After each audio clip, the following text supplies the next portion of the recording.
Hey there! Welcome to the show where ex-evangelicals watch and talk about movies. The ones we weren't allowed to experience while being raised in the church because, Satan and stuff.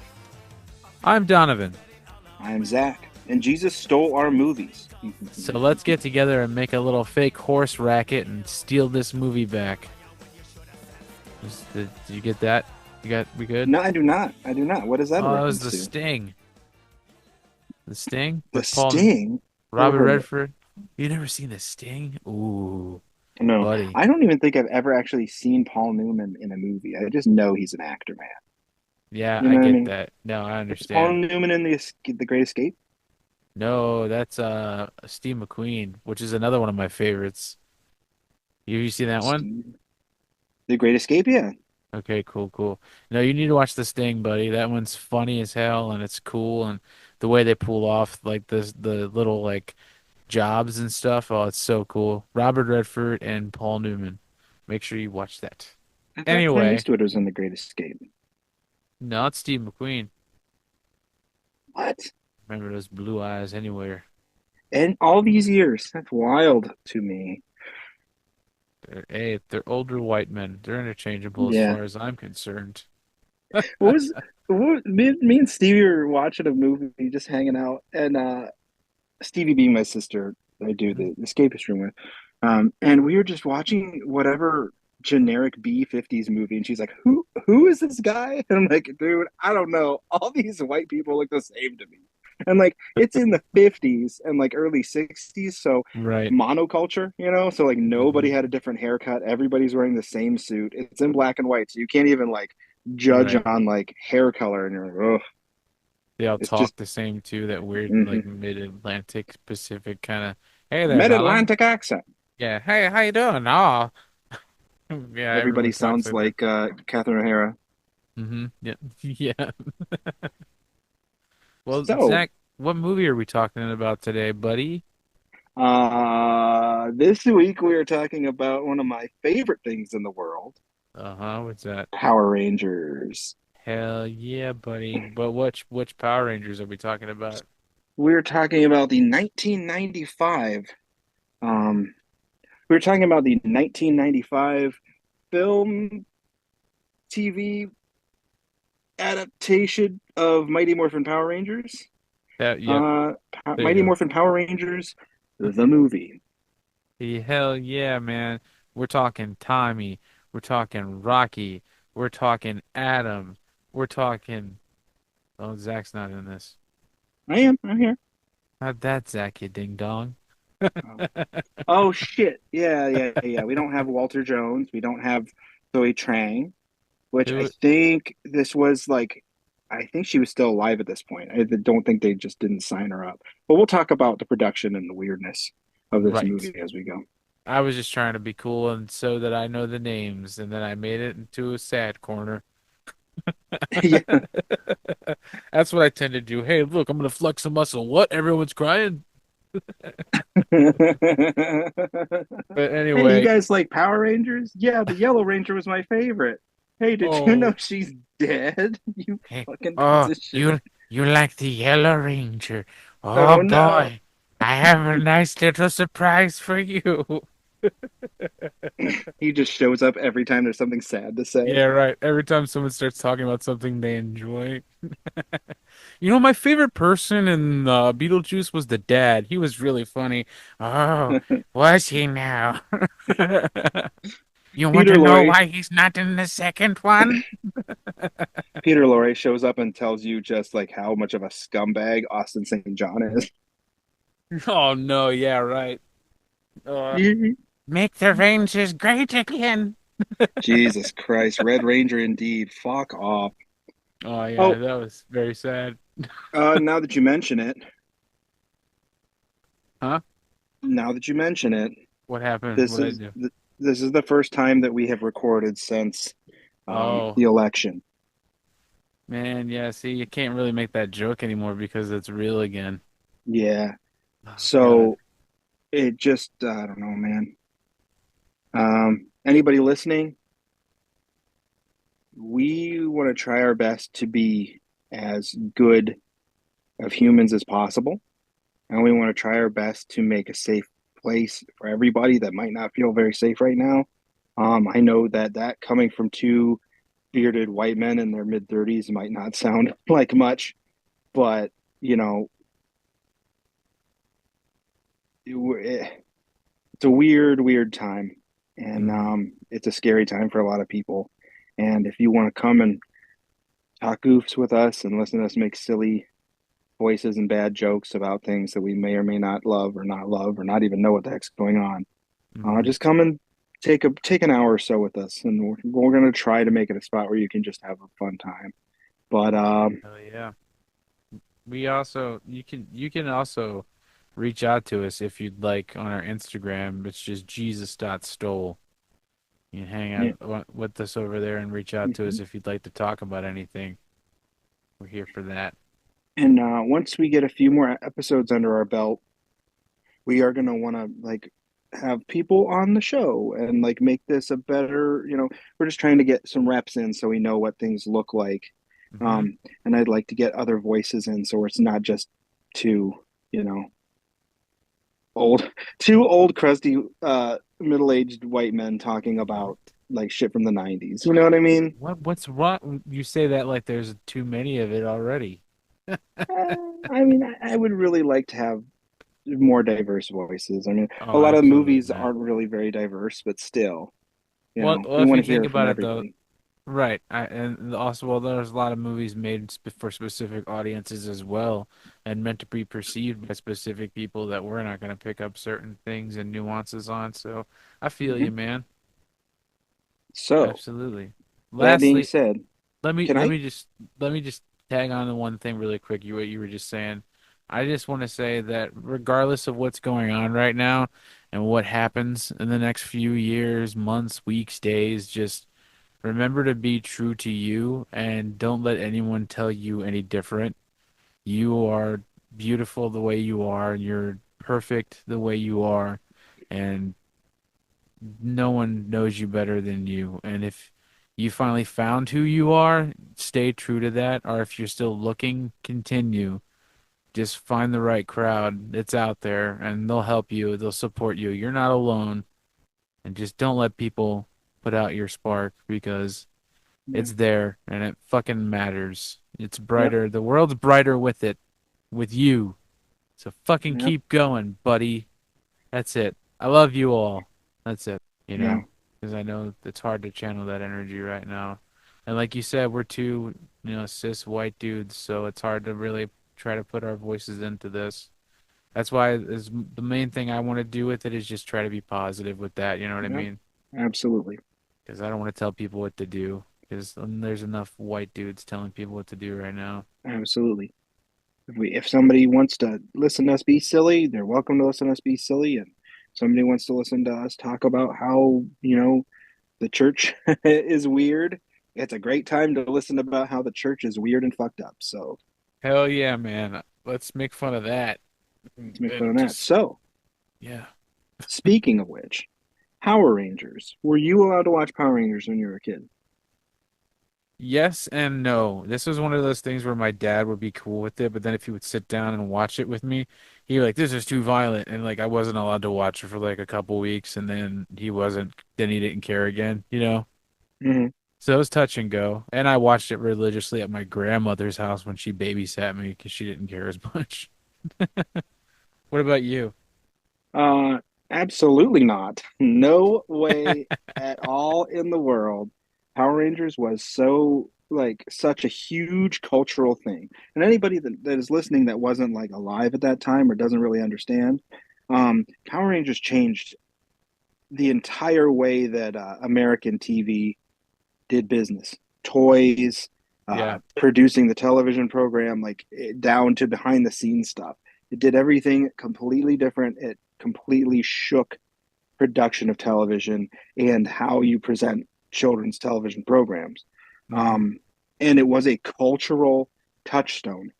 You can't walk outside and look at a man somewhere around our age and talk about Power Rangers, and they will probably be able to be like, "Oh yeah, Tommy's so cool, man!" Like right. it's just a thing that everybody was kind of, But Everyone has a favorite for sure. yeah, in our house, No freaking way. There was no way about Power Rangers, not only because of the violence, also because Rita Repulsa is a Yes. witch, and there's heavy themes of magic and something else we're going to talk about coming up just a little bit, and that word starts with an R. Oh no. Because I don't know if I've spoken about my I don't dad know. very much on this podcast. You might have to not bury the lead with that one because there's some pretty bad R words.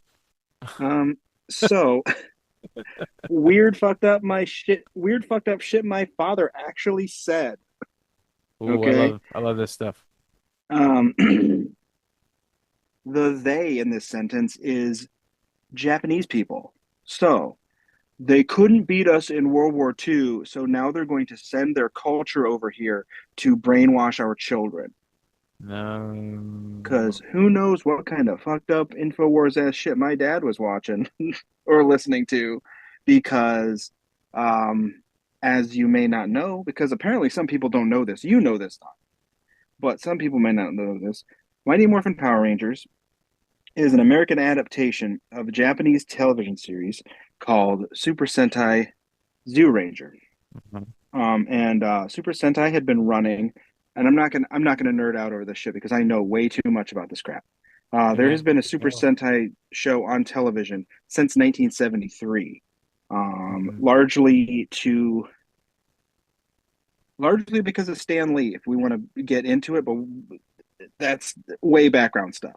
But Right. um, I love that I know this stuff and that you're. This is so cool that you somebody else do. is. Ooh, I love it. I'm not going to get into the whole Stan Lee like Power Rangers not being a thing if there's no Marvel Comics, because that's a whole different backstory. Hmm. And we can talk about that maybe later or whatever. Um, but because we have years to just talk shit about nothing, you know what I mean? Absolutely. But the Super Sentai television program has is part of a very specific type of children's programming in Japan called tokusatsu. Tokusatsu in Japanese means special film. It's all about um, it's all about special effects. So shows like Kamen Rider, shows like Mighty Morphin Power Rangers, very specifically, Ultraman. There's a bajillion of Ultraman. them in Japan that we've never gotten over here. And we had a little mini tokusatsu boom in the 90s because Power Rangers was so popular. Yeah. So Chaim Saban and Shuki Levy are the minds behind like all the 80s theme songs for all the cool kid shows that you never thought were like they wrote the music for. They started wanting to put out their own actual television program because these are Saban Industries, and you probably know the logo from the end of the show I being do. burned in your brain or whatever. Little But gold like circle with the lines through it. and the kids like picking Yeah. up the like diaphanous fabric and flowing it everywhere. But Yeah. um, Saban was in Japan. He saw this television program and he saw the tremendous potential that not ever being able to see your protagonist faces could give him. Like, so he had this idea like in 1989 because there had been a Super Sentai series on TV since the 70s. We Right. didn't end up getting it until 1993.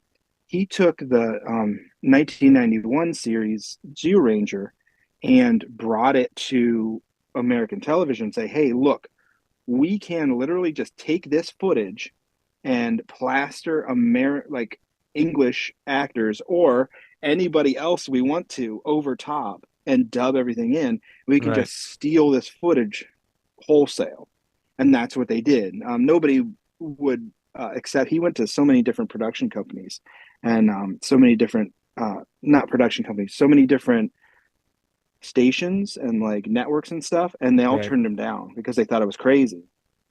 And here So he, such a dumb idea that's they're such a well yeah. they ruined their shot. So And stupid. so Power Rangers is a very distinctly Japanese cultural thing that has a lot of distinct Japanese cultural things that happen in it, in the Japanese footage. Hmm. And a lot of the times they tried to cover that up, Specifically, there's only one female ranger in the team in Japan, but they had a yellow female ranger. So the ranger in Japan and Zero Ranger is a guy named Boy, which I think is very funny. And Right. in America, we had Trini, who is our original yellow.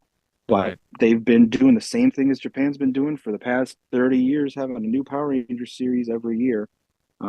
And this One of is kind of the result of the cultural explosion of that.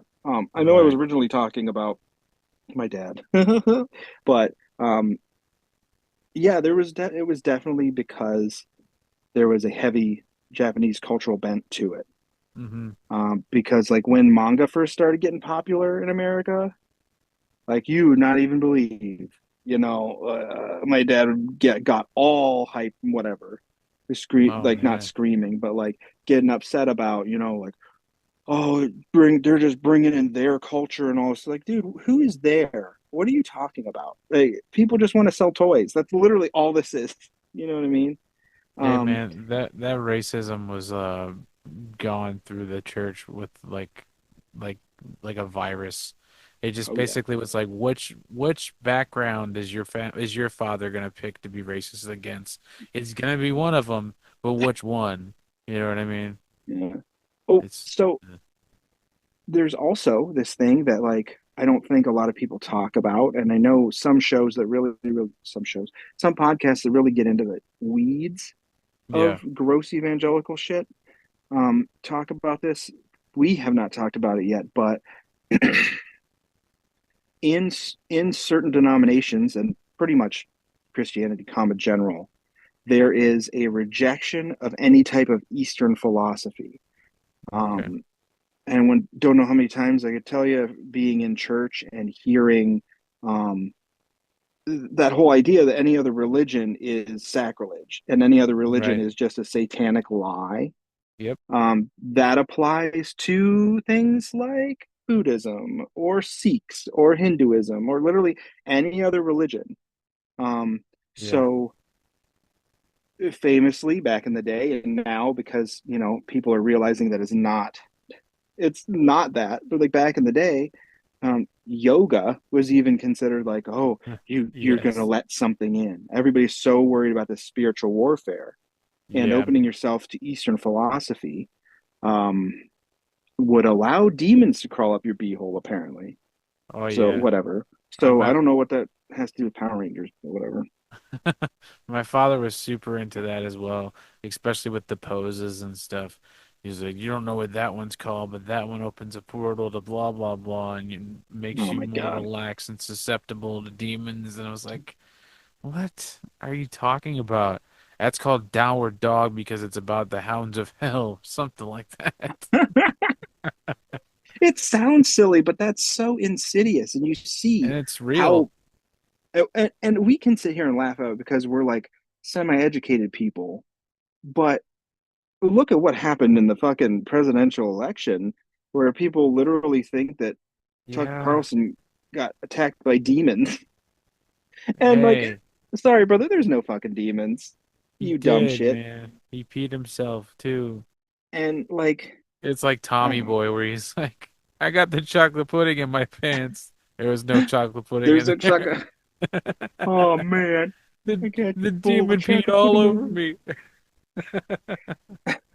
I get, I fell into some like white mud. Yeah, white mud. I didn't say mud. I said crud or something. No, but like we see that anti-science sort of anti-rationalist sentiment that Yeah. runs deeply through the church because they want so badly.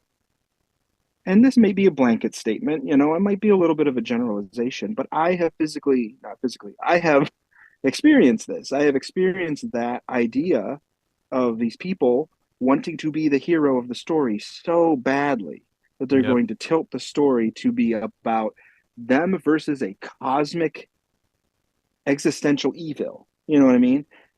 And you know what that is? That is something fake from a story. You know what I mean? Like we're all just Yeah. meat on bones and then you die. Like there's no endless cosmic evil.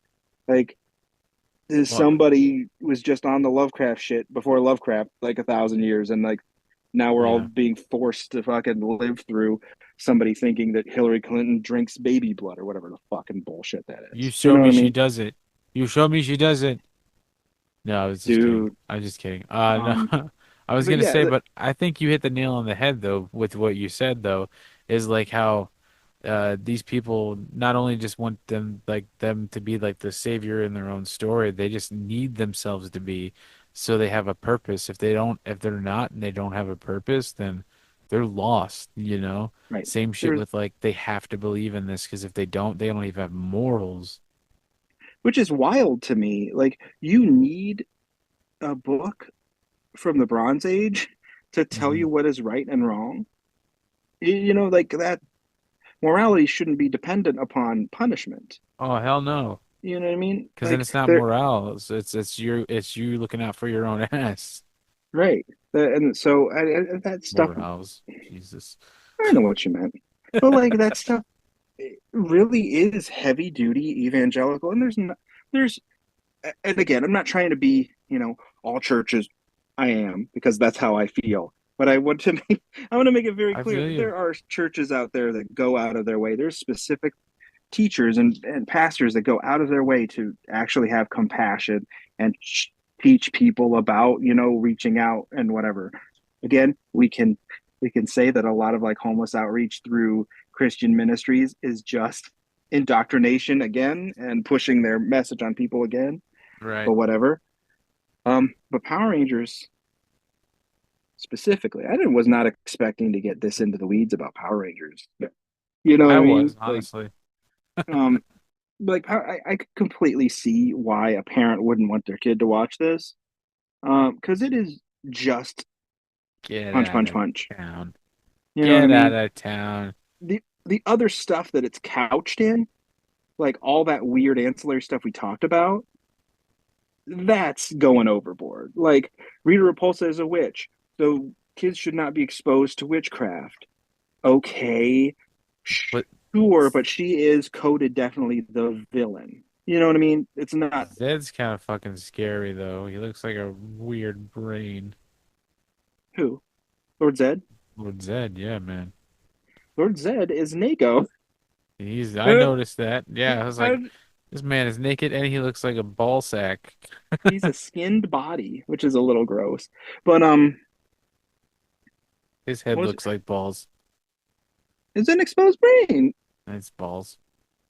Balls don't look like a brain, do they? I've only ever seen one set of balls, so I have no very small sample size. Fair enough. Uh, where were we? I Oh, don't yeah, but remember. yes, Rita Repulsa is a witch. Okay, sure. Yes, We've gone through this already. Witchcraft is evil, even though there are pagan rites that are somebody's religion, somebody's belief system. Believe fucking that. Glenda the Let the Good. Yeah. Whatever. People are people, and they're going to worship or make observances to whatever, or manifest whatever. Right. That doesn't make anything evil because you're not part of their religion.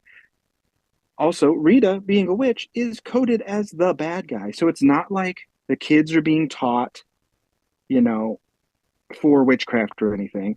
The Zordon Alpha 5, all the Ranger stuff is related to technology. Right. So there's no like teaching the kids magic. If it was a completely magic based thing, sure. That's why I was not allowed to read Harry Potter as a kid because they were teaching kids how to cast real spells. Well, when Um, you think about it, though, when you get into the real lore, isn't it kind of mystical, be with like the coins and then shit, and how well, yeah, long like Zordon's been picking the different like teenagers throughout the millenniums and shit like that. yeah. Any if we're looking at it from like I'm just trying to nomenclature make you of not allowed to watch it.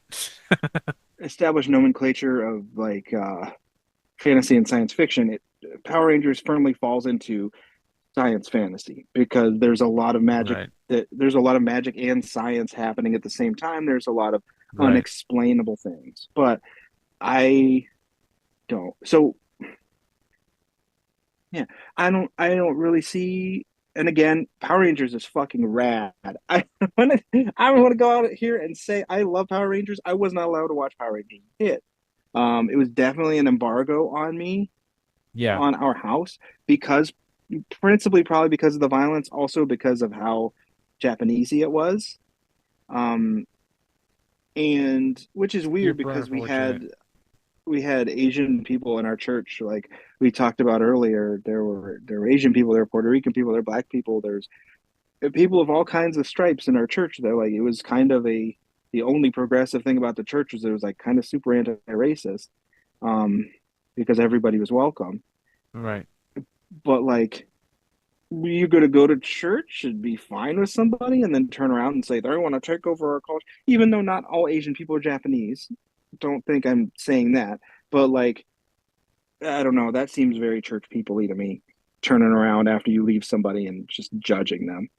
You know what I mean? No, it was very similar to the church I grew up going to because I went to church in downtown Baltimore, and Hmm. there was a lot of judging going on by the people that they were trying to pull in, and a lot of them were homeless people, and a lot of them were black people. And after church would be over, I'd hear people leaving and just saying very disgusting comments and shit like that.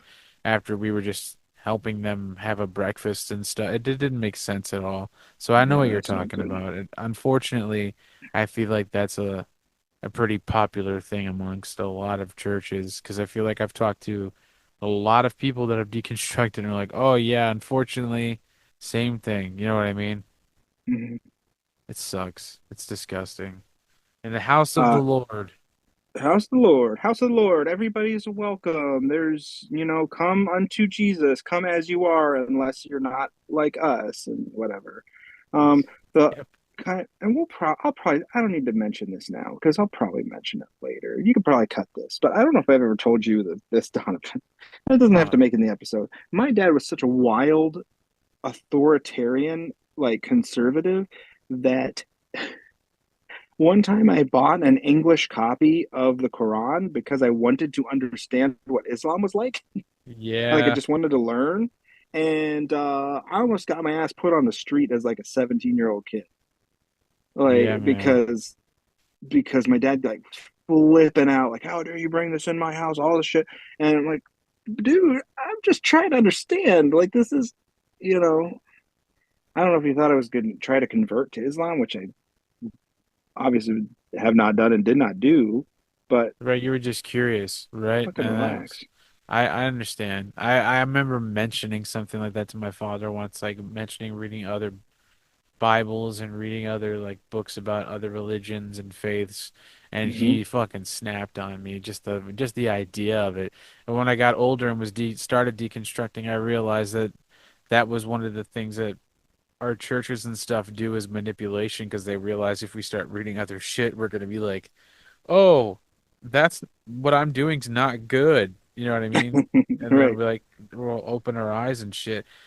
So it's not only just because it's like our way is the right way, it's also just because like if you do that, you'll figure things out. And it's realizing that is really fucked up. Well, one of the things that the church thrives on is that isolationism. Churches are cults. Sorry, if that hurts anybody or offends anybody, whatever. But it's the No, I truth. feel Like it. every church is a little cult. Every relationship technically is a cult. It just depends on how you conduct yourself. But like every Yeah, church, and especially evangelical churches, are all tiny little cults of personality or large cults of personality. It's that isolating yourself from anything else in the world. You'll have pastors up on a stage talking about don't send your children to college because they'll be taken by the world. No, send your kids to college so they can be fucking educated, or allow your children to be educated because maybe they'll be exposed to other people and other ways of thought that will make them less insular and less fucking backwards like you in your yep, fucking hellhole in Oklahoma or wherever the hell you fucking live.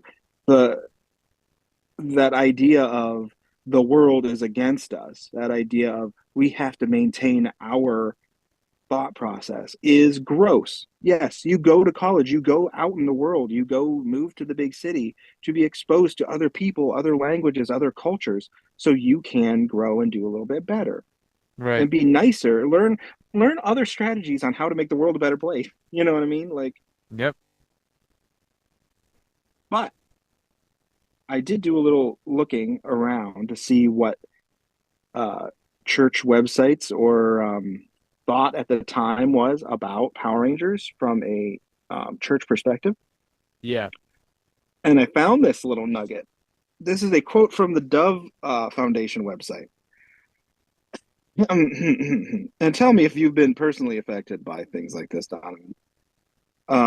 Undoubtedly, children who feed off this type of frantic, violent entertainment are more likely to become hyperactive and aggressive. Undoubtedly, children who feed on this type of frantic, violent entertainment are likely to become hyperactive and aggressive and inclined to try out some karate kicks on your young friend.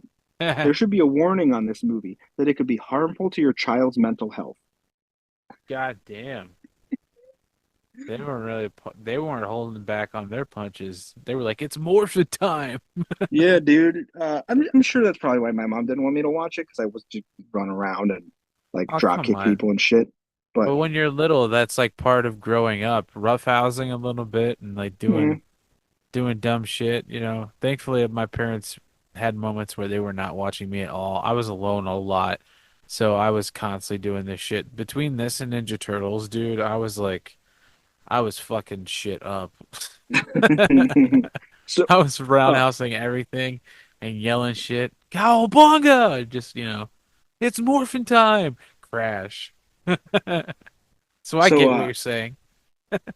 I wasn't allowed, like, we weren't allowed to watch Power Rangers. And also, we didn't have TV in our house this time. So we didn't get TV until maybe, not TV, we had TV, but like cable. Cable, So we didn't yeah. get cable or like access to like television programming because everything was focused on the family or feature films for families or whatever scary ass McGee and Me indoctrination shit, you Yeah. know. Adventures in Um, Odyssey.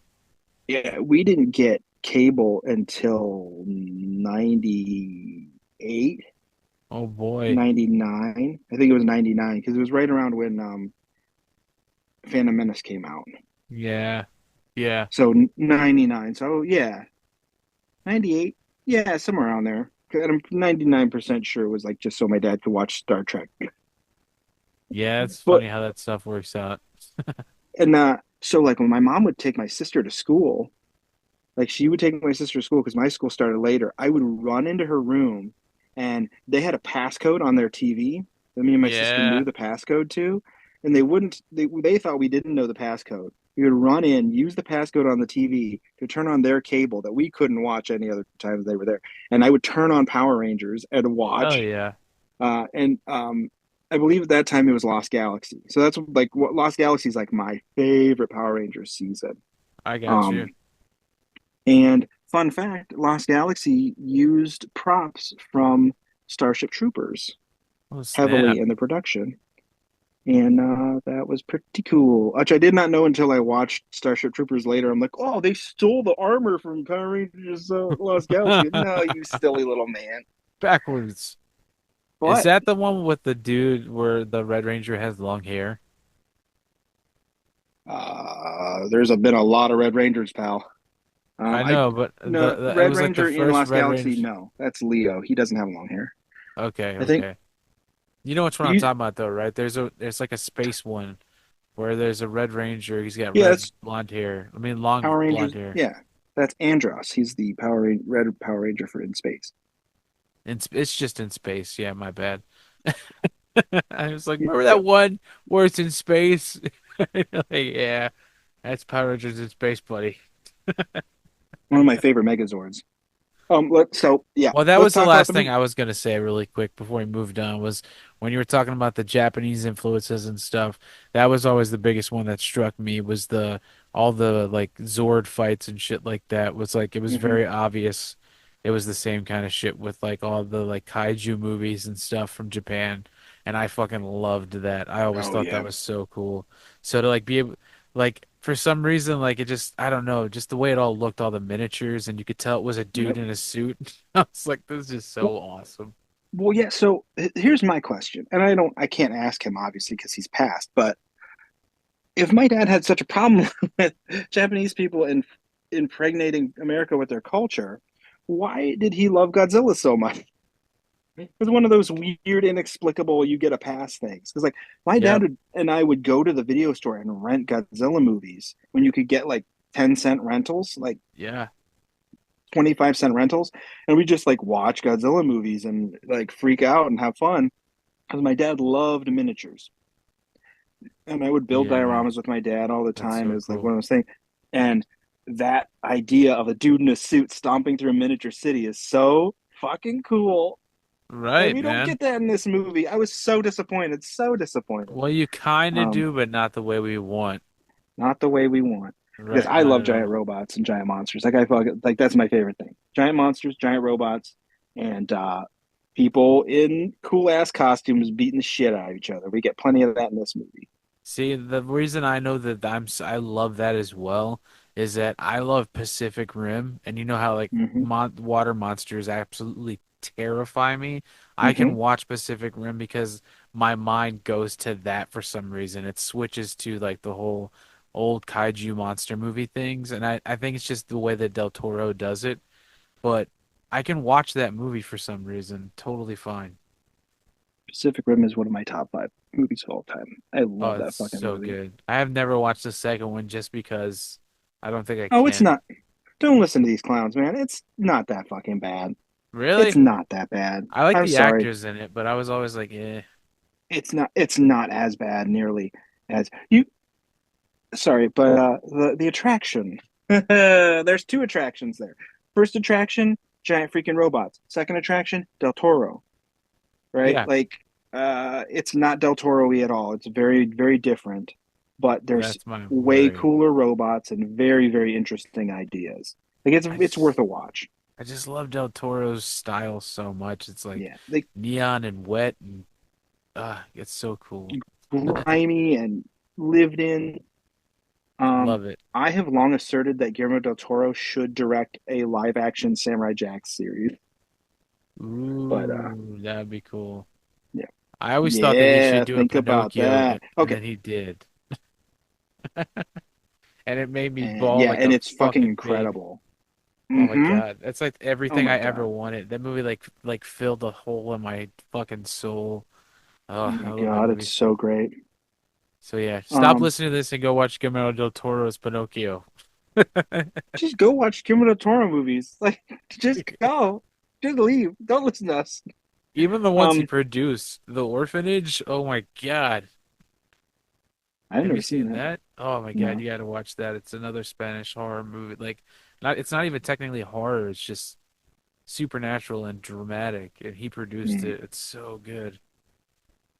okay. Anyway. Oh, We you actually want have to to get into the movie. this movie? This summer, our world will come under attack The mayor has declared a state of emergency. by the most evil force ever known. He has armies at his command, and only one power on Earth can stop him.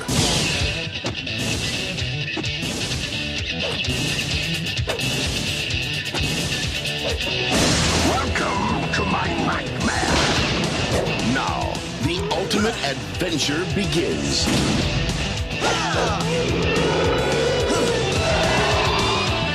Hi, honey. I'm home. You garlic sucking dingo brain!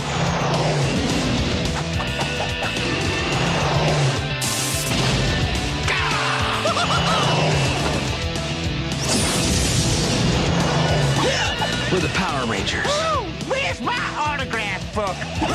More action. More adventure. More power. The ooze is back.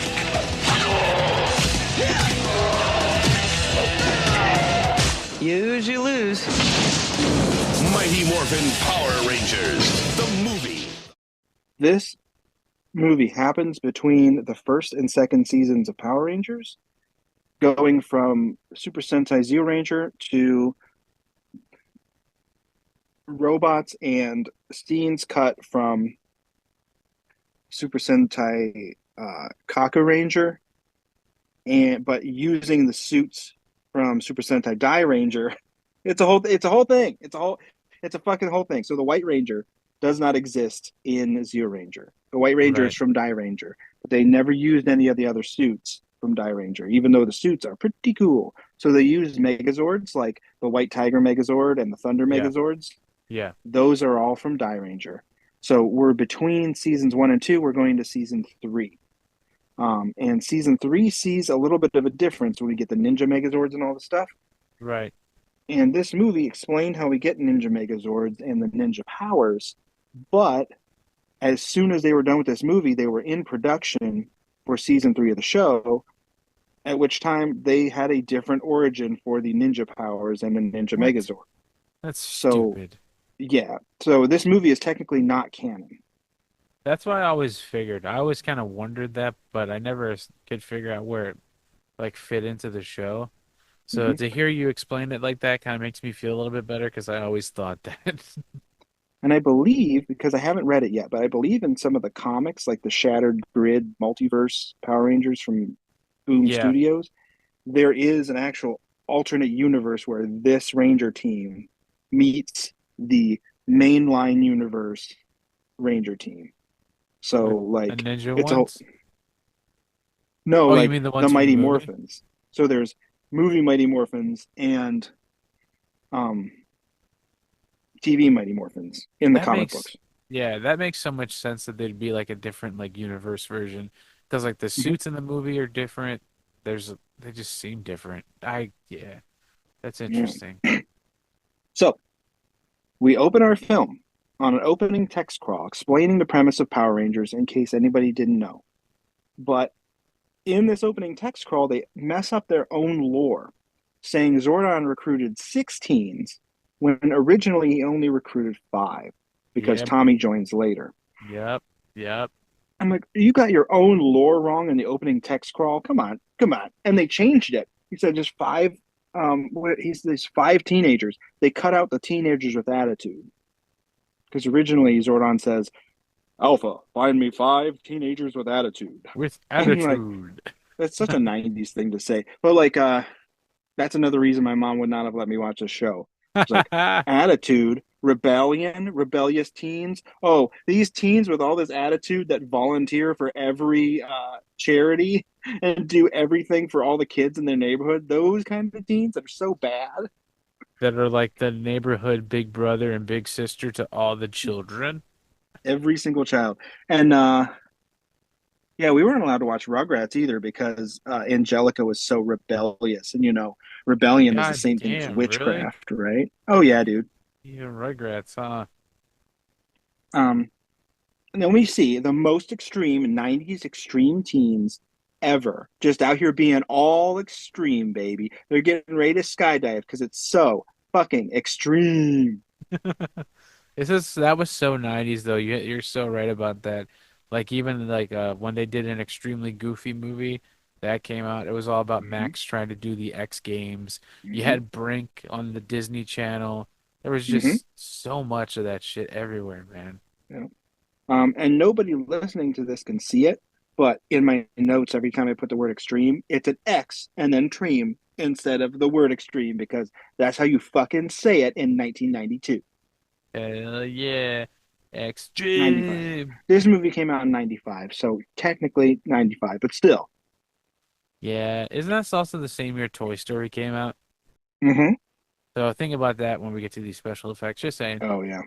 Oh yeah. Well, they didn't have much budget for this movie. They blew it all in the costumes, which I'm fine with. Hmm. Oh yes, we'll get to that in a minute because these Power Ranger suits look super cool. Like The they're best. very awesome. It's like how in Um.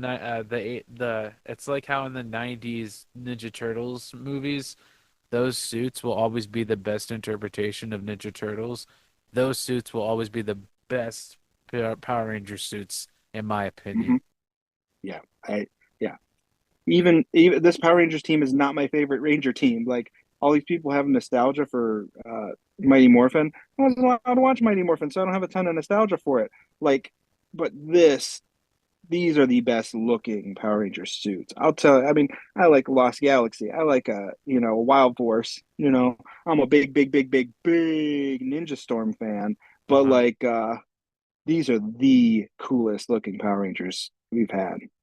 I kind of wish that would they because you know how like Tommy's White Ranger suit got like a major upgrade for this, like Hmm. the embellishments and shit. I really wish they would have done it with the green suit. Well, they have you read any of the Boom Studios comics? No, I wanted to, especially when the game came out, because when the game came out, like the recent game, they like got really crazy with the lore and all the multiple Hmm. dimensions and shit. So I Yep. wanted to, but I never did. So in the comics, there's an evil Tommy that never escaped from Rita's control, Is that and he Lord became more, Draken? yeah, Lord Draken. So he went throughout the Yeah. universe, the multiverse, killing all these different Tommies and taking their power from the Morphin grid. So cool, Um, dude.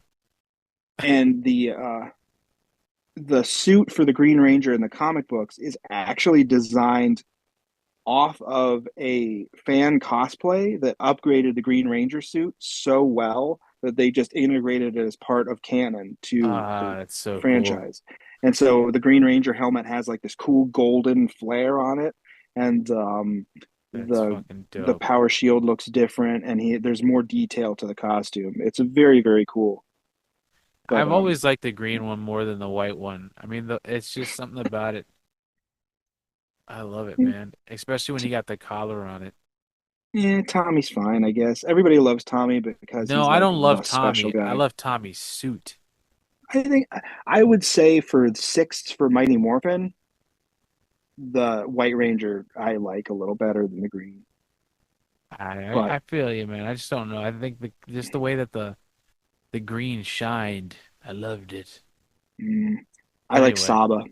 But so like for yes, sixth, man, I'm sixth. The Mighty Morphin six don't even like get in my top five. But that's all right. I'm But these suits, though, but the these suits. suits. Oh, they look so cool. We see Rocky, Kim, Tommy, R.I.P. JDF, Adam, Billy, and Aisha are Rangers for this movie.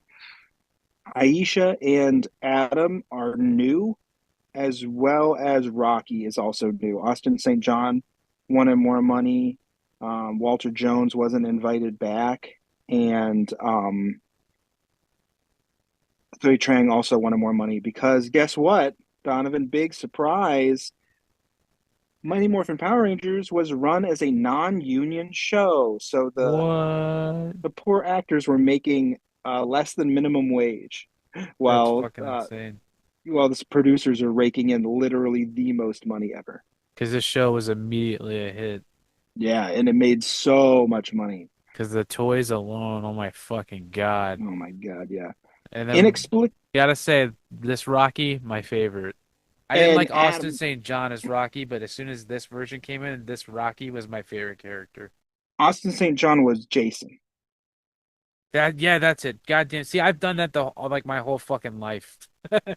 So we did change from Jason Jason, to Rocky. yeah, and Zach to Damn it. Adam, and Trini to Aisha. There was even But a point when I was little that I used to call Tommy Jason but that was because probably Jason his didn't name is fit. Jason. But yeah, I really like John. I'm not going to mention. I wasn't going to mention everybody's names because there's six of them, and I wanted to be brief. But Jo- um, People who Adam is love, dude, people that love Power Rangers do this. It's all good. uh, Adam is played by Johnny Young Bosch, who is a legendary anime voiceover guy. Hell yeah. So yeah, I really really like him. I think he's one of the best Rangers, and he's in no way a replacement for Walter Jones either, because Walter Jones was so fucking cool as the Black Ranger. Hell yeah, it Um, was. yeah, he was the coolest dude you'd ever seen. If you were a little kid, you're like, oh my god, I want to be that guy. The yeah, My favorite Mastodon is my favorite. Yeah, my favorite fun fact about him is that he was missing a finger. Hmm. I never And they noticed shot him that. on purpose so they didn't show that he was missing a finger. Yeah, the way they did it. And then when he talked about it, he told you if you look really closely. I'm like, oh shit. Now whenever I Hmm. watch it, I'm like, look, guys. Uh, Inexplicably, Bulk and Skull are also here, and they do their very familiar Bulk and Skull bit. Everyone has a zippy one liner, each one after the other, six one liners in total, as the Rangers all leap to their doom. Because skydiving is a poor, poor idea, and no one should ever do it. And I these are children, these are teenagers. Where are your parents? Like, what is going on? Don't let your kids jump out of planes. Don't let Bulk and Skull anywhere near a life threatening situation. They're idiots. well, Like, they are confirmed morons. that's the funny thing about it too is like they're like hyping each other up and like trying to convince themselves to do it. And then Kimberly goes, "You might want to strap those on." They're not even wearing fucking parachutes. Yeah, were the Rangers going to jump out of the plane without telling Bulk and Skull they didn't have their parachutes on? It seemed that way. Kimberly was like at the last second was like, "Oh, BT dubs." And Kim's supposed to be the biggest baby face of all the Rangers. I'm like, come on. She's Everybody clearly else is the like, smartest. everybody's like, bye. I thought it was Billy. Billy's like, Billy, "Fuck those guys." Billy's too busy being traumatized by the producers and picked on by everybody. Yeah, that's why every time I Mm. watch this, that's all I think about whenever he talks, and I'm like, "Oh man." Um, like But I, Peter Lorre's going to show up and tell us about how oh yeah, where David right. Yost is treated. Oh, is the Blue Ranger your favorite? Oh no. By the way, David Yost, very handsome man nowadays. Yeah, so he aged very, very well. I don't know if you've seen him in Yeah, interviews or like at conventions or anything, and like, okay, David Yost, okay. I saw him in the. They did the Netflix special where they brought some of them back. I Hmm. saw him in that. That was pretty dope. Yeah, I also want to just throw out there that a Bulk and Skull show. I want that. I would watch that in a fucking heartbeat. Like I watched some of this at work last night, and every bit they're in, just they work so perfectly together. It's a straight oh, up Laurel and Hardy. they are terrific. They are terrific, and I constantly mention how great they are in the script. Like, Paul Shear and Jason Narvey, and they're like best fucking friends too, which is crazy to me. I Like believe this it. weird little show brought them together, and now they're just like best assist buddies. Yes, give me a Bulk and Skull show where Bulk and Skull are idiots and are funny, but still end up saving the day because the Power Rangers are off doing stuff. Like they're the guys, the boots on the ground, saving all the kids, while the Power Rangers are in their robots or some shit. That Hell would be yeah, so man. fun. Are Or they just doing like, like small like little mysteries on their side or something like that? yeah, an elder grown up, like less freak out Bulk and Skull, just being like best friends together. Like, let's Oh go. yeah, I give you that. and they're like they're kind of leading the new Power Rangers that just became the new Power Rangers. And Sure. like that'd be fucking dope, dude. They're like, "Hey, you don't understand how it used to be in Angel Grove." On the ground, far, far, far below, we see the citizens of Angel Grove waiting patiently for six teenagers to plummet to their squishy, brutal demises, Hell all in yeah. the name of refurbishing the old observatory. You couldn't have come up with a better fucking charity. Right. How much Mm, did it cost to fly them up there anyway? right, right, right. Airplane fuel is very expensive. We could have a bake sale, watch some cars, but no, Tommy had to fucking skydive with a The snowboard, snowboard, so he looked like the coolest motherfucker that's ever lived. and it worked. I Do also you want to think? point out that they clearly heard each other for some reason. Somehow they could hear each other talking. Oh, they probably have a headset on. You're not going to be out of radio range, you Maybe. know. Uh, Apparently, Angel Grove has a skydiving team, and the assembled kids. Angel Grove High School has a skydiving team, and our six Rangers are the entire Angel Grove skydiving team plus Bulk and Skull, apparently. And Right. the assembled kids, long suffering dads, and otherwise beleaguered parents watch as the six Rangers all touch down in the center of a target that has been set up. Because apparently, competitive skydiving is like darts or something. Yeah, I think so. I was That like, I guess that's what happens. that's a very TV thing to do. Like, it's not, that's not a movie. You're still on TV because movies, like there's no is there a targeted skydiving? I Is don't this a know, but thing? I when it don't think so. I think you just drop and hope you don't die. right it's a vicinity thing, not a bullseye thing. Right, because there's a lot of unpredictable elements and a lot of variables that go into like falling with style. You know what I mean? Like Yep, pulling a Buzz Lightyear.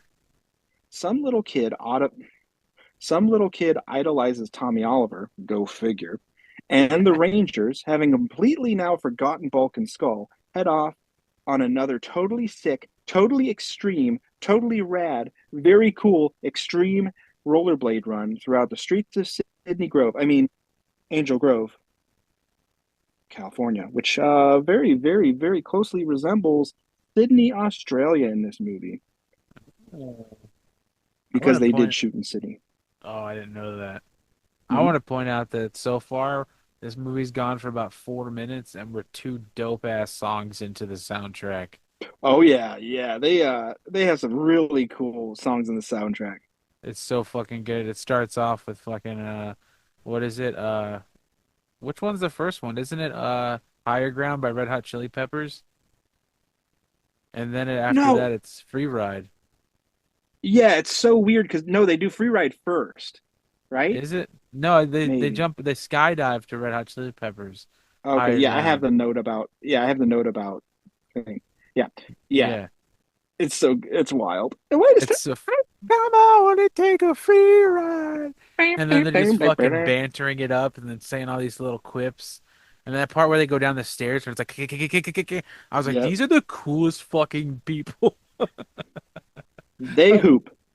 They holler. They express excitement as if they were on a radio program rather than visual media, exclaiming and proclaiming their absolutely unrestrainable amount of totally extreme joy at being a bunch of extreme kids. Hell Extreme. yeah. Meanwhile, Bulk and Skull, far too incompetent to ever be trusted with skydiving, and probably the two most useless characters in all of fiction, jump from the plane for reasons we totally needed to see. I do have a note here that Jason Narvey and Paul Schreier here are completely fine. They're doing a wonderful job together, and they're like magic to watch on screen. But Yeah, Bulk and Skull are just kind of a waste. I agree with that. The whole point of them being up in the plane was kind of weird because like they're not really friends to begin with. Yeah, they're just So, antagonists to each other. And who? yeah. Here's my question: who in the '90s didn't see these guys just clicking like this, and like in some production company somewhere, somebody's like, we could use them for something else. You know what I mean? Because I think, Yeah. unfortunately, Bulk and Skull are really kind of Jason Narvey and Paul Schreier's thing. You know what I mean? What we need Like, to do is we need to write a script where they're predominantly in it doing these kinds of bits, and then we make all the monies. and then only pay them minimum wage. No, Ah, you thought you no. escaped the '90s. You will never escape. We No, are no, no, children no. of the 90s, don't you see? I just like I just can't imagine somebody seeing how funny they are and how good they are together and just like not being like, let's make an entire show for them. You know what I mean? Yeah, it's nuts, man. That's probably why they shoehorned him into the movie so much. You know what I mean? Right. Because they didn't feel like they were even in the same film, honestly. W Down on the streets of Angel Grove with the Rangers, their totally cool extreme rollerblading is accompanied by the totally fitting 1995 anthem of extremely 1972's Free Ride. Because it's so extreme and all those kids from the 90s would get this 70s song. Well, It's it worked on me, man. I was like, I love they this song now. oh my god. They do flips, they do nollies, they do various vaguely cool looking stunts, accompanied by one liners and excited exclamations as the Rangers take a shortcut through a construction site. What a bunch of assholes. People just trying to Yeah, yeah, do their you're job. all these people are just out here trying to build a building, and the Rangers are like, yeah, woo, yeah, you see how my rollerblades are so fucking Yeah. extreme, bro? Just saying smart ass shit. You know what I mean? That's a nice hoe. Woohoo! Ha ha ha ha. Shut up, Scoop you kid. later. I'm gonna throw a rock at your fucking wheel. Have a After the nice trip. Rangers, Got your see ass. you, New Oh God, no. Mm. Somebody does the rake gag, like where they turn around from the Power Rangers, like stinking kids, and they step on the rake and get whacked in the face. Oh, it's like the worst bottom of the barrel crap. After the Yeah. Rangers clear the completely operational construction site, Bulk and Skull finally touch down and are confronted by the site foreman, just demanding to know what they're doing. In a gag that actually made me smile and really shows off Narvi and Schreier's chemistry on screen, they bluff their way out of trouble as building inspectors. I love that part so much. It was That, so funny. that building's supposed to be over there, and that building's supposed to be over there. Where's your permits? Where's your like? And they're full on like old timey comedy dudes in Hell this yeah, man. scene.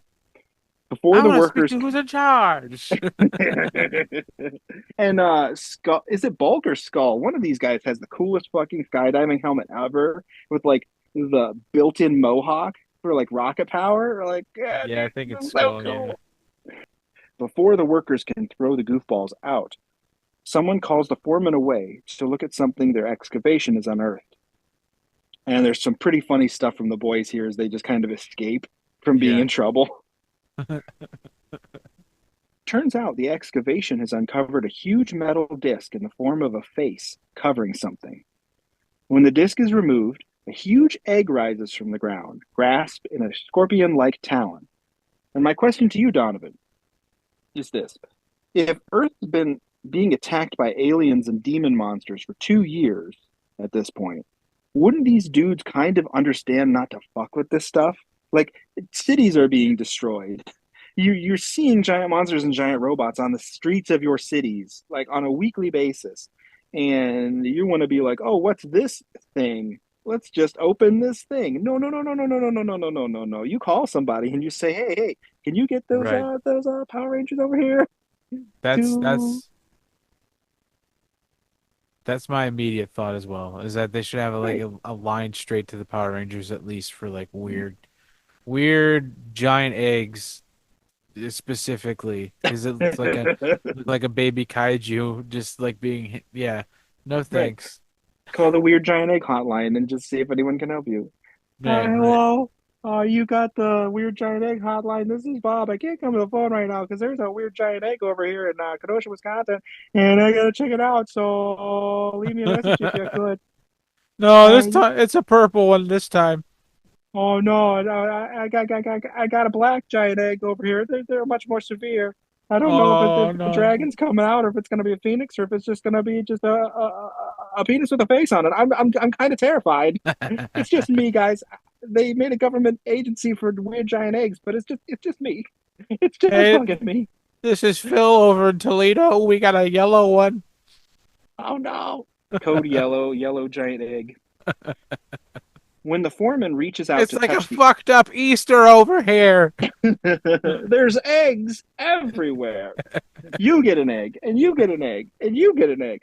And then it If there's turns candy out in it, it's Godzilla from 1998 with Matthew Broderick, and it's a bunch of a baby raptors. bunch of baby Godzillas, and they chase you through Madison Square Garden. Yeah, and there's that part where you're in an elevator and it opens, and the elevators, the little baby Godzillas look at you like, "Hey, what are you doing here?" And the doors close, and that would happen for real. Sorry, that part always bugged the fuck out of me. The '98 Godzilla is so bad. It's not even. It's You fun. you leave It's Ferris fine. Bueller alone. It's got Hank Azaria. I always forget he's in that. Yeah, he's a cameraman. That almost When gets the stepped foreman, on. what? That almost gets stepped on. Yeah, the big trailer moment that he's between Godzilla's toes because he's so little and Godzilla's so big. Oh my goodness, I'm between his toes because he's such a big boy. I'm a little man. Where's my camera? Uh,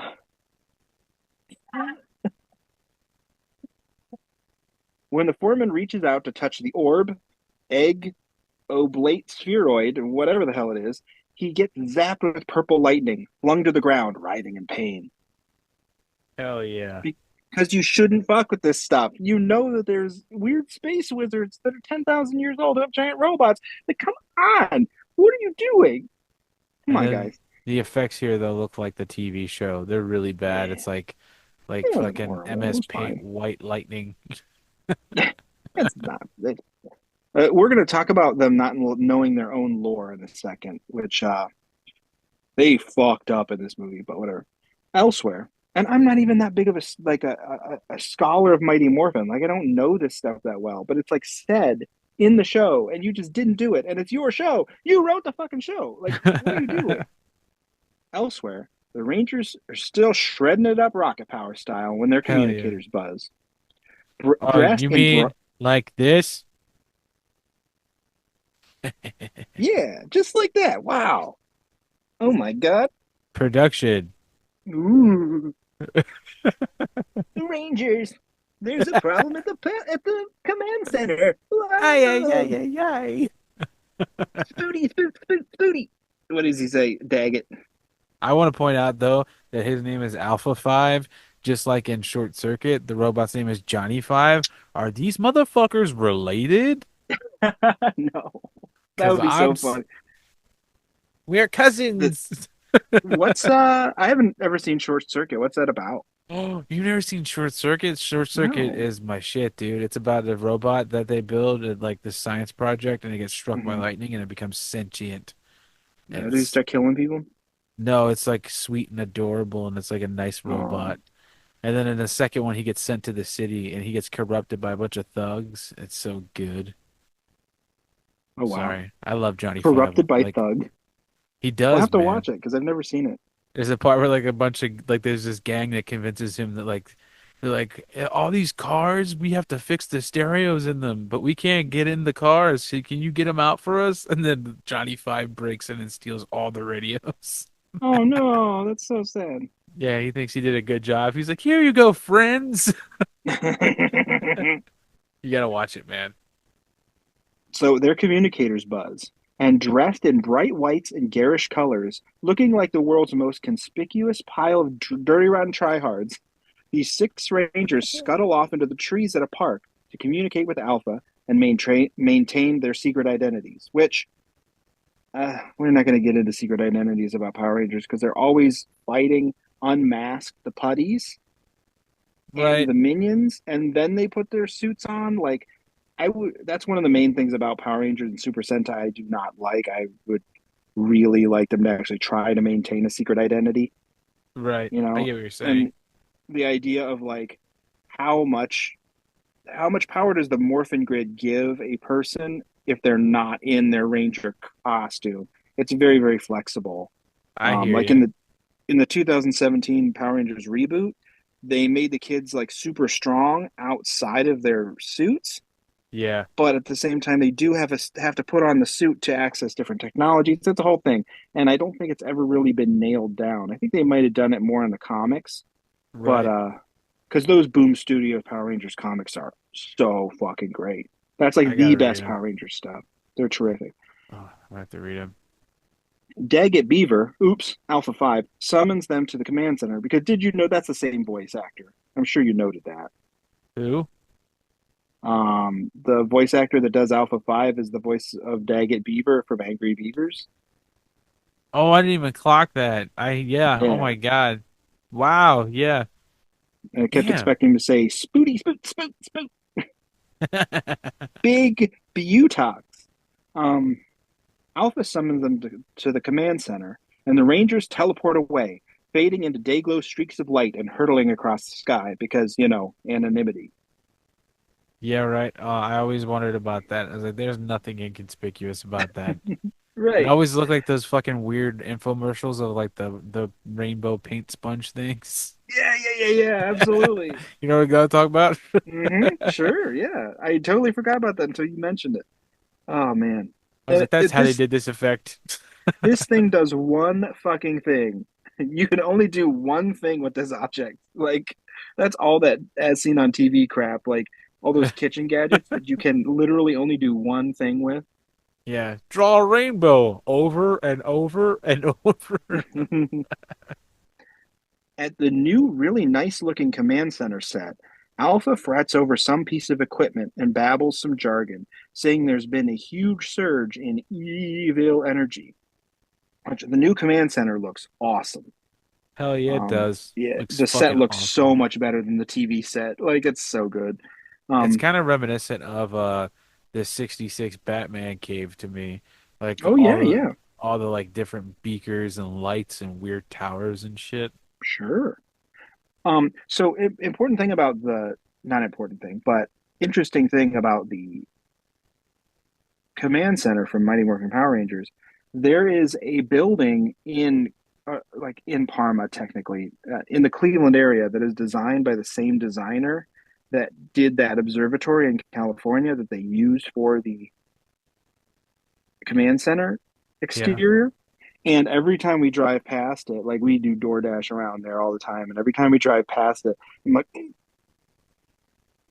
not, you're I'm not a teenager, but I got attitude. How did the Morphin Grid help with bad knees? Because beam me I up, can buddy. I love All I stuff do. like that, like filming locations or like things like I love shit like that. I get It was super jazzed. it was designed by the same architect, so it looks very very similar. And Right. it's a church. It's so weird. It's a church, and you're like, yeah, you go to church inside the Power Rangers Command Center. Yeah, yeah, yeah, yeah. That's so cool. I can see them Um. using that for like youth group shit and stuff. Like y'all Oh want to get yeah. morphin time? What did he say?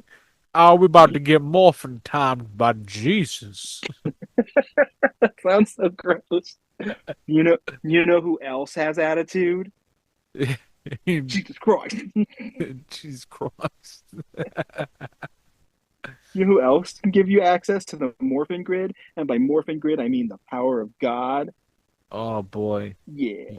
You saw that young man, he put out his little morph coin and it had the mastodon. You put out your little morph coin, it had the Holy Ghost. That was a long one, but it was good.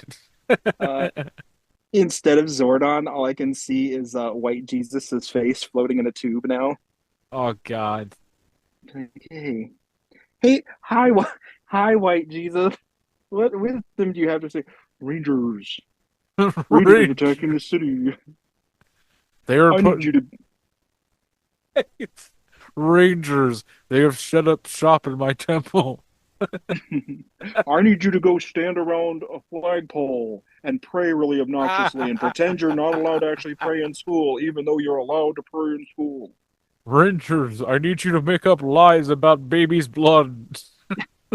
Rangers, I need you to construct an aggrievement narrative and build an entire culture on it.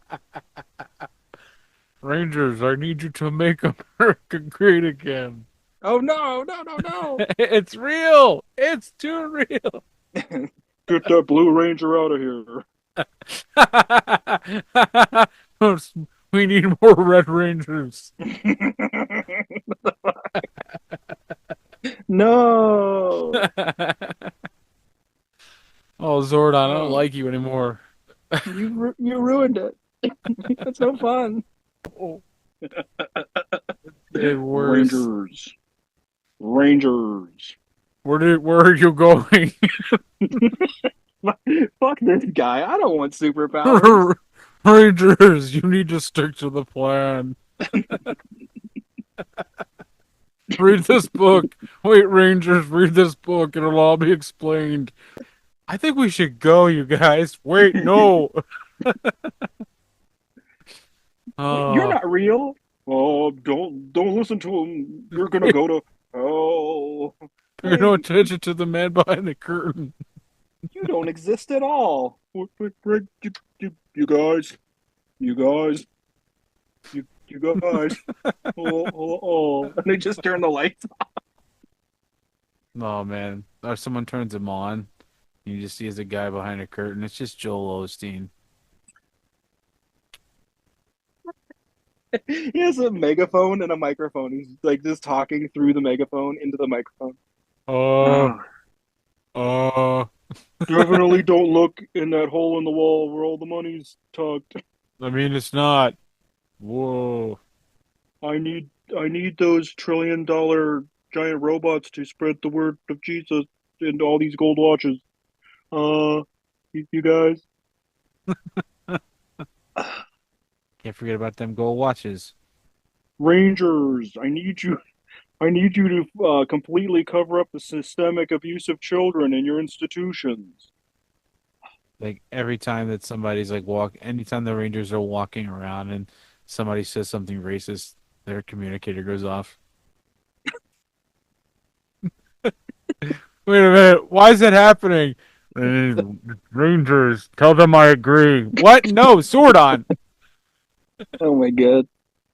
Zordon appears in his tube. The fun, good Zordon, not the lame ass one we just made up. Zordon appears in his tube and explains that the evil is from an ancient enemy known as Ivan Ooze, who ruled the world with his minions and giant monsters in ages past. He was sealed away by warriors, much like our teenagers with attitude, but his Oh prison yeah. has now been uncovered, and he may be free to wreak havoc on the earth once more. I love Now, the idea that they to imprison him they put him in a fucking egg. That's so humiliating. it's so weird. Like, who thought of that though? Like that had to go through several. It This was is like, is fucking this Zordon, bro. like I'm talking about production. Oh, like you Like, mean like logistically? yeah, that nobody's allowed to tell Haim Saban no, or he just like kick you through a table or some shit. You really want to put the villain in an egg there, boss? I want to put the villain in a fucking egg, and you better shut your goddamn mouth, you little piece of shit. He's like, Oh, look, okay. look, man, I've been eating a lot of hard-boiled eggs, and you don't know what they've been doing for me lately, so I want to give them something back. I I'm gonna assume he's in an egg because he's supposed to be like a goo monster, so he's like silly putty like yolk. personified. Yeah, maybe. I don't know. Okay. Yeah, I don't know, man. I love the hand that's holding him, though. I think that's Yeah, really it looks. cool. It's a cool prop, right? It looks really Yeah, cool, and the face covering the like manhole. where yeah the manhole cover thing was very cool. At the construction site, security guards struggled to stay awake on the long, dreary night shift I when the fucking bads feel that, teleport bro. in. I feel that. Oh yeah, I work security, and I'll tell you what. And I worked nights before, and woo, you know it. Hell yeah, buddy. I scalded my tongue with coffee this evening by accident because I was like, "Is this too hot?" And I was like, "It is indeed too hot." Our bads teleport in with their terrible banter. We get Rita Repulsa, Goldar, and Lord Zed looking pretty good in what might be new suits made for the movie. I know Goldar's suit is new because Fucking that is love Goldar, dude. definitely a new suit. Oh yeah, Goldar's rad as hell. I love that design. It was so lame in the 2017 movie when they I just made know. like if you Ugh. wanted to have a gold monster, like a sentient gold monster, let Rita have like a dog or something like trapped with her, and like let that dog be covered by the gold and then That's true. reanimated. You know, let it be a cybernetic creature. You know, I don't know, but like what they did was kind of lame. And the Megazord looked No, like poop. I agree with you on both of those. That movie was like touch and go for me. I enjoyed it, but I couldn't watch it with the kids because the way they did Rita was way too scary. I love that movie. I think they there's only two things I would change with the designs of the monster and the Megazord, Yeah, and give them a mid movie action sequence. Other than that, like they did so much work to make those kids likable and relatable. agreed. Oh, it was so good, and I they liked put it it a in one of lot. my favorite weird little Canadian places that everybody shoots productions in. Yeah.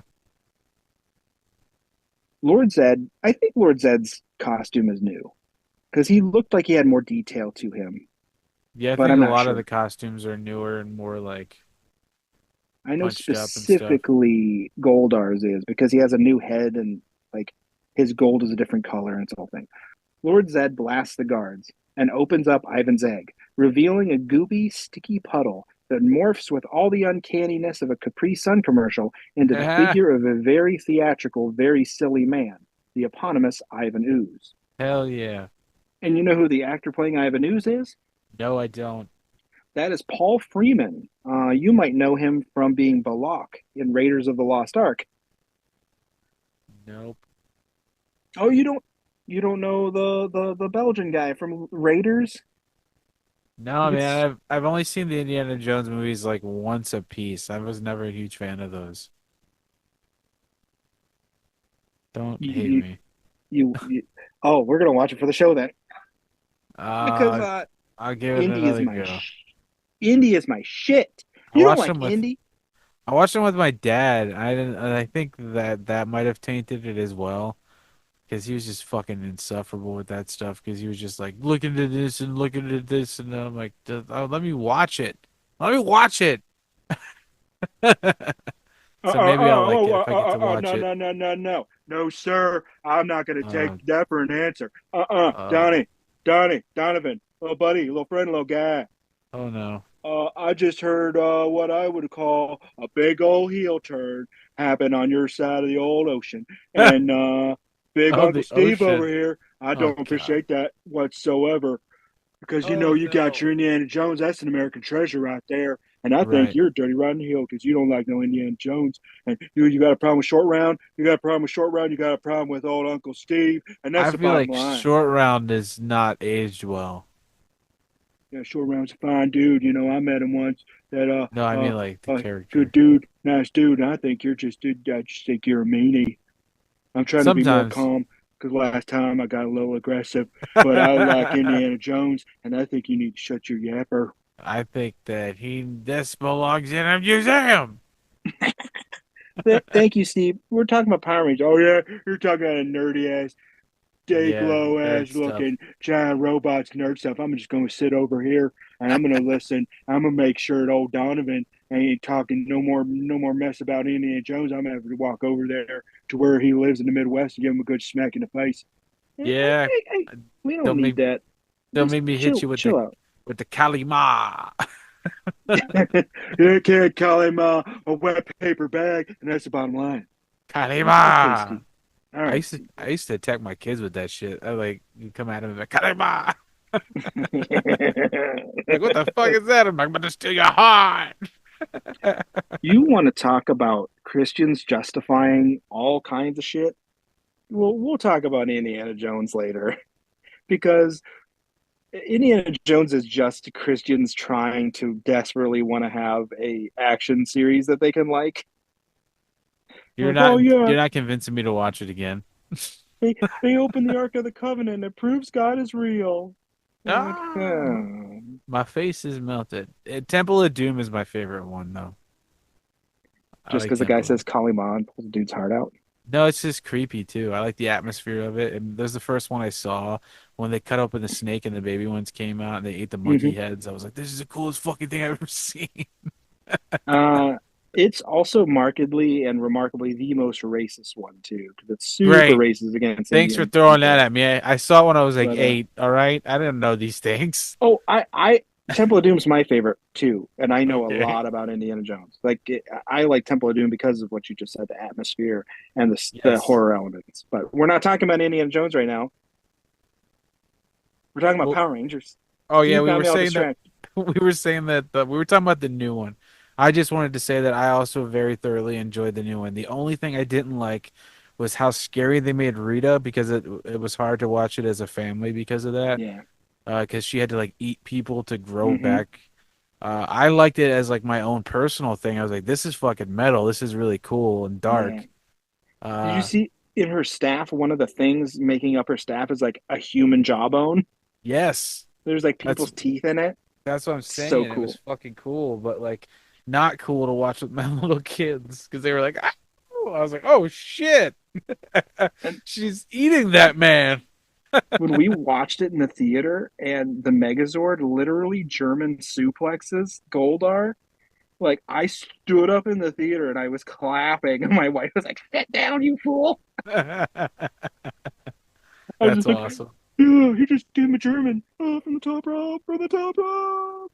If That's only just great Goldar looked wrestling. cooler. Yeah, if only these monsters didn't look like shit. The viscous villain rejoices at his freedom. The current bad's happy that he's free as well. Lord Zed, Lord Zed welcomes Ivan to the present, asking if he remembers Zordon of Eltar, to which Ivan roars his anger to the sky.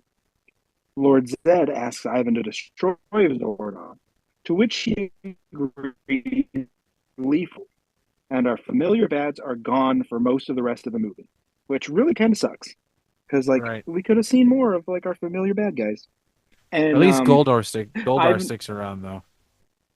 yeah, Goldar sticks around, and yeah, we're kind of just removed. This movie is like a little bubble off to the side of Power Rangers world. True. Ivan Ooze has a line here where he says he like inhales very, very deeply and he goes, "Smells like teenagers." They're like, It's "Oh, creepy. that's a little creepy." Yeah. Like, ooh, He like get drops this his guy voice out to of here. register. Yeah. I loved Ivan Ooze. I thought he was so fun. Hell yeah, he was great. He was very that was another thing that reminded me of like the 66 Batman was he was very much like just chewing the fucking scenery like that, Hmm. like the Riddler back then and Burgess Meredith and shit playing the Penguin. Yeah, it was great. Uh, so the Rangers teleport in unmorphed for some reason because they don't have secret identities. Like, whatever. That's a me thing. Um, they search for the source of the they search for the source of the spike in evil energy, finding Ivan Ooze's vacant egg. When a security guard approaches him, they ask if he's seen anything strange. And he then transforms into the gelatinous gentleman villain and introduces himself. And he's pretty funny. And I love me some Ivan Ooze. Hell yeah. What are you kids doing here? Um, you haven't by any chance seen a morphological being lurking around here? A morphological being? Yeah. What the heck is that? Wait a second. Did it look something like this?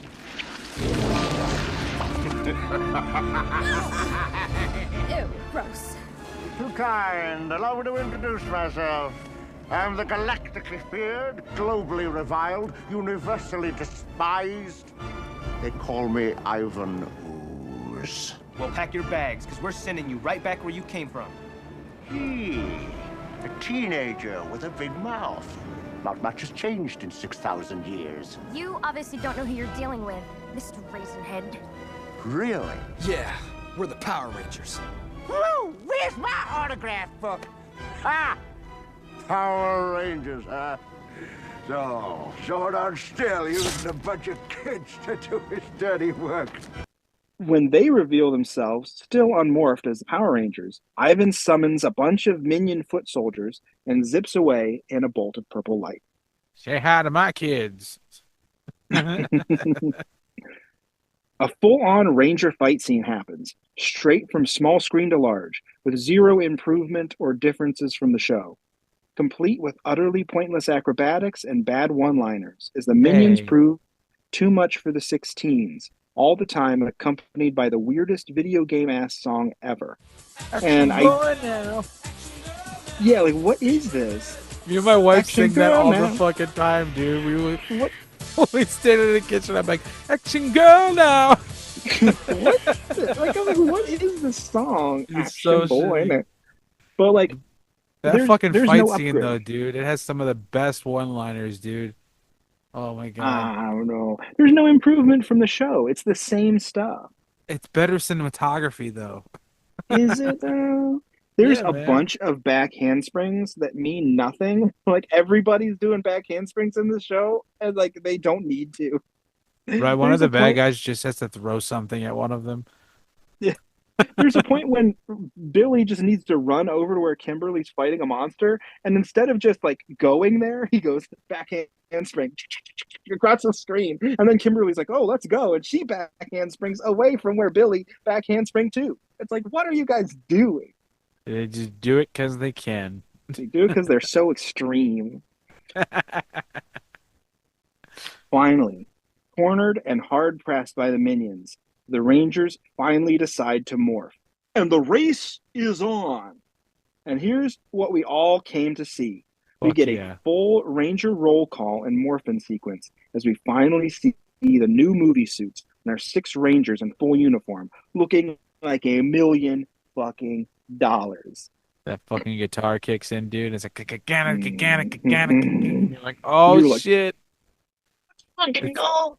I'm like, it's getting ah. real. And these suits look super, super, super cool. Yeah, Um, man. They're so detailed. They have like all these ridges in them now, like mhm. seams and Armor plating.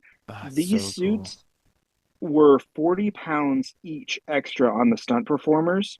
Really? Yeah, so like they're very, very different. The material was completely different. All those armor pads and armor plating inside, it's a completely different thing. So what they wanted to do was, and this is crazy. This movie had some weird production issues. Right. Um, what they wanted to do was they said they could figure out a way to show the Rangers' faces through the helmets by taking out the visors and the mouth plates. So they shot the entire fight scene um, with the Rangers in their uniforms Yeah. without the face plates and visors. And then they realized that you could totally see that that is a stunt performer and not the actor. Duh. And it looked like shit. So they had to reshoot the entire fight scene over again. Oh my God. Yeah. That's so And funny. They should have done something to like test it before they. Oh my it, God. What a waste of they money. have they have action figure variants of you can get the spandex suited versions. They have wrinkles molded into the action figure arms and everything. And then they Yeah. have figure versions of these, which with all the extra detail and molding on them, I'm like, oh, Hell I might yeah. need to get these versions of these suits because they look super cool. Yeah, Once these the versions of the Morphins, suit are so fucking dope. they look incredible. Like if you wanted to sell the show to people who hadn't watched the show, this was the way to do it because they look like they're movie superheroes. You know what I mean? Absolutely. Like, because they look like shiny and like metallic almost to a degree, and Mm-hmm. the ones from the show are like just fabric with like a helmet. Yeah. And some of the toys they re-released for the movie, the only difference in the toys is that the diamonds on the suits are shiny silver instead of white. And Oh that's supposed shit. to be the movie version of the figure, which is a little wild. Right. And they took out the head flippers in some of them. So like they were the head flipper Uh, torsos with like a regular figure head on top of them, and you're like, yeah. this thing looks a little silly. But whatever. Once the Morphin sequence is over, they find the minions are gone, disappeared into the maze like expanse of the construction site around them. The Rangers then pursue the minions into the night. Over at the command center, Ivan teleports in, coming straight through all the lockdowns and spells and force fields and everything, oozing his way in and reconstituting like an alien from the abyss made out of purple silly putty.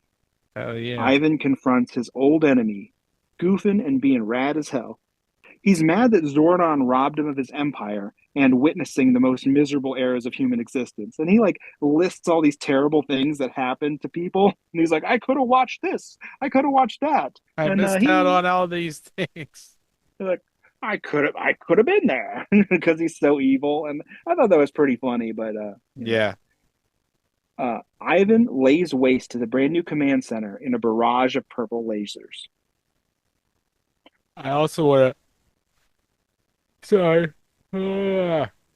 I also like the part where before he gets into the whole command center, Zordon's kind of just like, the Rangers have failed. He's on his way. And then Alpha's like, look, dude, get in here. No one ever gets in. And then it's like, he just squeezes through the doors. He And then squishes his way in. Alpha's like, well, shit.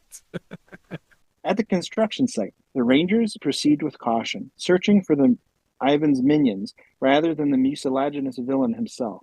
We see new weapons and powers, with Aisha turning on headlamps in her helmet, Rocky's red helmet gaining some kind of infrared scanner, and somebody gets like a Batman style rocket grappling hook. I think Billy got that, or Yeah. Tim, somebody did.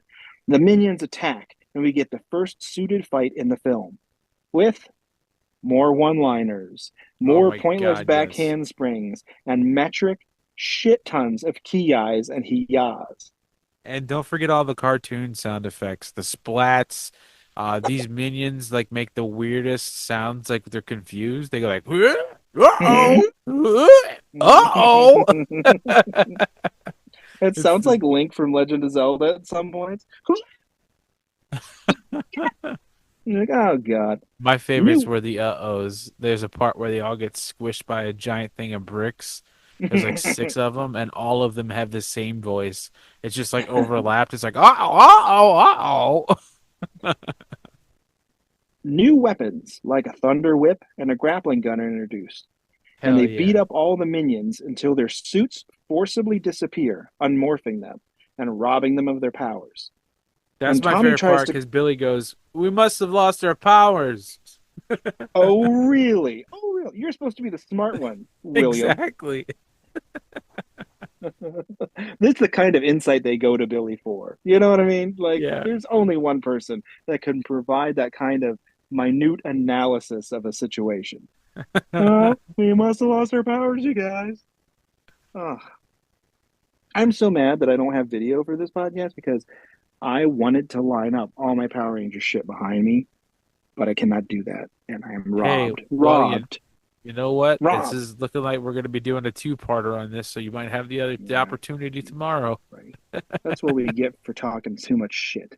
Hey, that's what I assumed would happen because we like talking, and I thought this has been great so far because I'm we've having a been. great time. Hell I'm yeah, not man! saying Don't make me throw something at you from all the way up here. what hubris did we have? Pure hubris that we would ever get through an episode in one sitting. Hey, Uh, that was you, buddy. I had said that this was gonna happen. hey, hey. Uh, when Tommy tries to call the command center, he gets no response, and they decide to just go there on foot. This part, dude. Presumably, sometime later, they arrive at the Wait, only hold on. mine. Wait. How the fuck Yes, did they get there? on foot. But how? How You far away hike. is this? Do you not know how walking works? Don't Fucking take an don't you Uber. don't you give me this? Yeah, 1990 fucking five. Take a taxi. Oh Get in a God, car with a yes, strange man. yeah, that's a fare. That's gonna be expensive. Well, presumably the command center is just outside of Angel Grove somewhere, right? It's not like it's impossible to get to. They've gone Uh, there on foot before and it just always felt like it was so much further. You know what I mean? because they have to teleport there all the time. Of course, yeah, that makes sense, right? I always thought it was on Uh, another planet. So no, that's why it's I was an like, how the fuck are they walking the moon?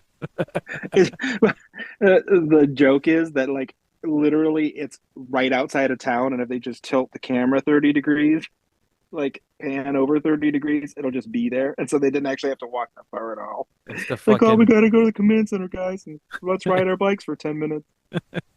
it's the fucking Dracula and Frankenstein's castle from Van Helsing all over Hmm. again.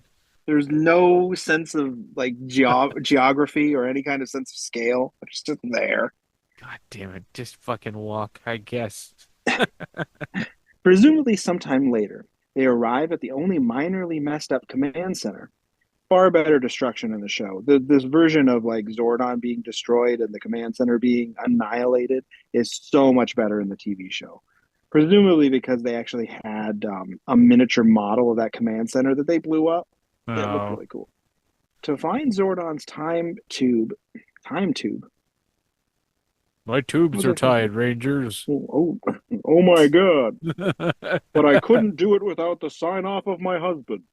Ay, ay, ay, ay, ay. Not even 10,000-year-old space creatures, if they're women, have agency over their own bodies in America. Ay, ay, ay, ay, ay. Rangers, it's getting too real again. Oh, Jesus Christ.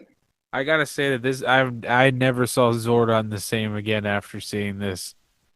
He just looks like a weird ball sack Like, baby. yeah, he's all shriveled up. He looks just like fucking Vader without his helmet. It's like, ugh. Ooh. And he's got like a They find soft, like, fraggly voice. It's like, Rangers, you have to stop him. And it's like, ew. And then Kimberly's like, you've been like a father to all of us. I'm gonna be like, don't speak for me. I don't know this man. This makes me realize that he's an old man that we've been listening to all this time. an old man or the weird Clint Howard space baby from Star Trek the original series. Clint Howard, Space Baby. Yeah. Nobody's gonna get that reference unless they watch Star Trek: The Original Series. But yes, Clint Howard in the original series of Star Trek was like a weird, super intelligent space baby, What? and he was like 6 years old, and they shot him in this like it looks like Zordon. He's like in a silver gown, Oh my God. floating, and it's a whole thing. You should look it up. I'm I gonna don't have remember the to. name of the character, but like it's Clint Howard in his weird face, and whatever. Well, he's a weird guy sometimes. The weird guy. It's grenadine for my ice cream treats. They enter the command center to find Zordon's tube smashed, the ancient being lying dying in the wreckage. With his last breaths, he says that the Morphin grid is now destroyed, that all the previous Zords and weapons and their associated toys are now devoid of their powers. The teens fail to emote, and Alpha speaks from off screen, saying there's a possible source of power off on another world. How And if they dare can you? get Kimberly there, was bereft. the rest. She was she was distraught. David Yost is over in the corner, just like, oh, I know somebody's going to say something homophobic, so just give me my check and let me go fucking home. Yep, basically. Oh. In case you didn't know, David Yost was literally not you, Donovan, because I know you know this, but No, no, in I case don't. anybody listening didn't know, David Yost, the original Blue Ranger, was bullied off the show because he was openly gay, and apparently the people running the show and the people he was on the show with did not appreciate that, and they treated him very, very horribly. And he would have stuck around a lot longer if he was treated nice, like a normal human being, because gay people are normal human beings and they shouldn't be treated like Yep, shit. Um, absolutely. And no one really but did anything to stick up for him either, apparently, which from what I really remember. sucks. Yeah. And how much of a babyface is JDF after all? You know what I mean? Yep. Alpha says there's a source of power on another world. If they can get there, they may be able to get something to help save Zordon. But it'll take all of the command center's remaining energy, so he cannot bring them back from where he sends them. So either they find the source of the power or they're stuck on another planet until they die. Yep. It's like Avengers Endgame. Mhm. They all agree to do the quest, and Alpha uses the command center's final remaining dregs of energy to transport them off to the planet Phaedos. I Tommy love. says we Go ahead. Tommy says once they land, we may not have any power left, but we're still Power Rangers. And to which Are I say, are you sure about that? you sure Yeah. about that's Are why? you sure about their butt? Because that's kind of what makes you a Power Ranger. No, we're Power Rangers on the inside, all of us. We don't need no powers. We to be a How's that? Power Ranger. How's That's all that? us. How's all that self-actualization going to help you when a giant rock monster comes to life and tries to smash your head? It's fucking not, Tommy. It's not. I love how right before they leave, when Alpha's like, "Hey, yo, I have enough to send you, but not to bring you back." Billy kind of gets indignant with him. He's like, "We got to do something, Alpha." Like, Yeah. like Alpha's the one that just told you about it, dude. Calm down. He's like, don't tell me the risks. I'm just going to do it. There's Right. Zordon. He's like, "Oh, we just want us to Zordon die, Alpha? Is that what you're saying?" Uh, no, I would never. I'm Rangers, in, Zordon's been being Alpha's being super sus lately. He said something about just letting me go.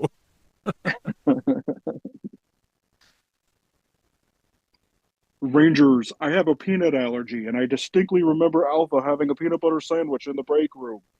He Someone please save me from anaphylactic shock.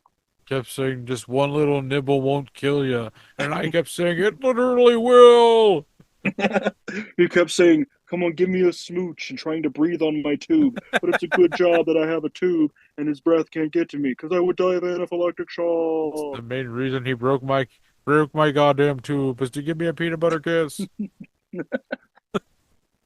Peanut butter kisses. Yeah. Have On some the moon. chocolate first. You got chocolate in my peanut butter. I got peanut butter in your chocolate. Mmm, Reese's Delicious. Pieces. Reese's Pieces. Rangers, I've creamed the inside of my tube because I had too much chocolate and peanut butter. Someone get me a wet wipe. Meanwhile, up on the moon, Rita is yelling at Ivan Ooze, saying that he is not that good of a villain. He sits on Lord Zed's chair and zaps the old bads into a snow globe. leaving Goldar and the pig guy to be his new lieutenants. Which I did not recognize this pig guy. I don't know what he was from. Like I didn't watch Mighty Morphin a ton, so I don't know all the villains in and out like that. But I think that was a new villain. I'm not quite sure. I recognized him from like a couple of one-offs, but nothing like Goldar or anything. Yeah. You know, Rito wasn't there. Like the Skull Dude was not there, and you didn't see a weird other guys. yeah. Uh, But so I'm then not sure again, why. they had so many of those after a while, it kind of get hard to remember the ones that Right. were like, you know what I mean? hmm Ivan creates a flock of humanoid ravens, calling them his Tengu warriors, who continue to be the villains going forward with the Ninja Ranger suits Yeah. and the ninja powers. The Tengu warriors are the new minion, like one hit kill putties. And they fly away under wing power to hunt down the Rangers and destroy them. Off on the planet Phaedos, the Rangers finally arrive, finding a huge horned skeleton on the beach. And this is Yes. weird because not everybody had a 12-foot skeleton in their yard. And the Rangers like, whoa, because now you just be like, oh, cool, Halloween decoration. The six Rangers head off in search of this new power source. In an abandoned factory on Earth, Ivan laments his lack of good minions and outlines a plan to manufacture Ivan's ooze, TM, and control the minds of Angel Grove's adults and use them Yeah. as his henchmen, i.e., Reed slaves. Off on the planet Phaedos, Tommy and Kim have a quiet moment, but little to no development as the Tengu warriors attack, because they did try to have some kind of character or something, but it just didn't I work. that moment was when I realized that Tommy talks like an anime character. You notice that? Like Yep. everything he says, Kimberly talks like this. Are you Yeah. okay? Oh my God. It's just like it's really weird. Yep. And then when it's he like walks up to Kimberly, he's like, "Are you okay?" Yeah, I'm just thinking about Zordon, you know? It's like, no shit, you're there to save his life. Right. What are you thinking, Tommy? Like, are you okay? Are you... Right. I don't know. Uh, a fight scene ensues, and the unpowered teens struggle to go toe to toe with the Tengu warrior. But I said there has to be some kind of magic power here because everybody's white clothes are staying pristine, even though they're doing like falls and tumbles through all this dirt and stuff. Every time you see somebody jump back into frame, their white clothes are still unstained. It's like, are you sure the Morphin Grid is completely out of power? Because Tide's doing some work here. The six heroes are overwhelmed, and Kim is nearly carried off in the talons of one of the Tengu warriors when a mysterious cloaked figure appears on a cliff above them, uttering a horrible sound, distracting and frightening the Tengu warriors into dropping Kim. Was this reminiscent of anything to you there, Donovan? Not specifically. What is it? I don't know if it was supposed to be a reference, but it certainly seemed like when Obi-Wan comes and saves Luke and the droids Oh, the Jawas? from all the Jawas with the crate dragon cry. Yeah, I was like, ooh, that's kind of a very similar scene. could be. Could be, especially with the cloak. hmm But let me tell you, I don't think that Obi-Wan was wearing the same thing. No, That because was this, that was the main thing that I saw complaints about when I was looking up Christian reviews was this yep, part. absolutely, that was the main thing as well. It's like, oh, it's there's nudity in this. She's so just wearing a bathing suit. Like, leave the lady alone. It was a little Jewish, creepy. she's scantily clad. Oh no! The figure jumps down, removing their cloak, revealing some lady. A She runs into woman. ba- Oh no! She runs into battle with the Tengu, beating them up until she splits her staff into two, rotating the ends very, very quickly, the weapon making a hollow shrieking sound that drives the Tengu warriors away. When the Rangers say thank you, the woman, Dulcea, played by Gabrielle Fitzpatrick, says that they're all fools, and the ground is littered with the bones of the people who came here to look for that great power. They Hmm. tell her they have no choice, that they can't leave, but also that they cannot fail. But when Kimberly name drops the big Z, Dulcea says follow her, and she strides off purposefully across the rocky shore in her wildly impractical outfit. What is Kimberly? Why does she say his name? Like, what makes her say? Does she say like we'll never be able to help Zordon or something like that? Because Yeah, I she think just says so. it. Because she just says it out of fucking nowhere. And Dulcea's like, Zordon, you say? Oh, Come with I me? know him. The weirdo in Yeah. the tube. Mhm. He's my third cousin on my sister's side. And then they mention Ivan News too, and she even knows who the fuck that guy is. At the command center on Earth, Zordon says he's deeply concerned about the Rangers, and Alpha says he thinks he can cobble together some sort of long range communicator to communicate with them. Cut to an amusement park, and Ivan Ooze, dressed like a wizard, is giving a big crowd of kids the hardest of hard sells on some expired Nickelodeon gag, being charismatic and fun, and the kids sell their parents and all of Angel Grove down the river over some quips, over some snappy catchphrases and promises of free stuff. Huh. No way like something like that could ever happen in real life, right? Oh, movie, Oh, you're so silly. oh no, too real, too real. This is when he says the immortal line, though. Like one of my favorite lines of all time. He says, take it home in boxes, take it home in cases. If your parents don't like it, throw it in their faces. And you're like, yeah, get them. Hell yeah. And he's basically selling his own body slime as Nickelodeon gag, and it's pretty Take, yucky. eat. It is my body. On Phaedos, Dulcea is leading the Rangers on a Jacksonian trekking montage, taking the Rangers far across the planet to the ruins of the long lost Ninjeti stronghold, where the new power lies. Where the power lies, dude.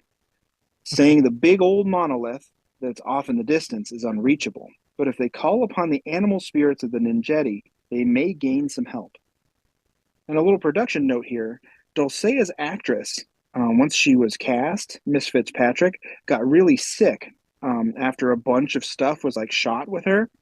They shot most of her scenes, and they had to go and reshoot all the scenes they had with her with a different actress. That actress was one Mariska Hargitay pre Law and What? Order. No Yes, way. There's like a but one stand-in? no, as the new character because the actress they originally had got really sick. That's They not Mariska reshot. Hargitay in the movie, is it? No. That's Miss Fitzpatrick. Okay. But after they reshot all the stuff with Mariska Hargitay, the producers did not like Mariska Hargitay's performance, and so Boo. they just fired her. And once they fired Mariska Hargitay, the original actress was just better from being sick. So they decided to reshoot her scenes Again? again. So they Oh my reshot this stuff God. 3 times. And then they're just using all this money for the film stock. They're using all this time for production. It's like, oh my God. That's crazy. That's And such a there's waste of money. just like with the Ranger suits before, they just reshot all this stuff. Wow. Broad strokes. Well, that's where we got to leave it for right now, everybody. We talked way too long because I'm way too enthusiastic about Power Rangers. Me And too. if you like what you heard, we are on Apple Podcasts now. So if you want to drop us an Apple Podcast review and rating, we would very much like that to get us in more ears. And you can see us on Instagram at jesus.stole and shoot us an email at jesusstolermovies@gmail.com. And rate us on Spotify, listen to us, tell us how wrong we are about liking Power Rangers and how we're going to hell because pterodactyl, triceratops, mastodon, tiger zord. And Saber-tooth tiger. I want to say a big thank you to Mustard Plug for the use of Vampire as our theme song. And we will catch you later, maybe next week, where we complete talking about Power Rangers. So join us next time as we plan our next heist.